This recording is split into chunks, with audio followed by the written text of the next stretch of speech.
ማን ነው? እኔ ነኝ። አንቺ ምን ፈልገሽ መጣሽ? ብር ፈልጌ ነው። ዛሬ አልሰጠህንም እኮ። በቃ ቤት ስገባ ነው የሚሰጣችሁ። እስኪ አጨቅጭቂ። እስከዛስ በምን ለልጅቷ የሆነ ነገር ልግዛላት? በቃ ይሄ እኮ ነው።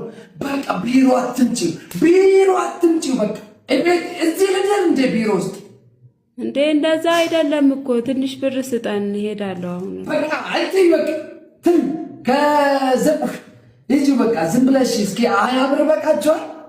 ምንድነው 20 ብር? አንተ እንደ ድሮ ነው እንደምታስበው? በቃ 200 ልስጥሽና ዘርዝረሽ 30 ብር ውስጥ ወስደሽ የቀረውን ይዘሽ ነይ።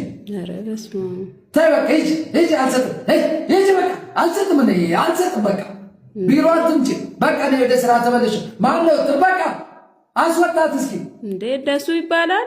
ሂጂ በእናትሽ። በቃ አስጨቅጭቁኝ። እኔ በቃ የራሴ ኑሮ ነው የምለው። ገና ሂጂ ከጓደኞቼ ጋር እጠጣለሁ፣ እበላለሁ። ብር አይበቃኝም። ብር ትለኛለሽ አንቺ ደግሞ። ኦኬ ለእነሱ ብለና በቃ አዎ በቃ እየፈለጋችሁ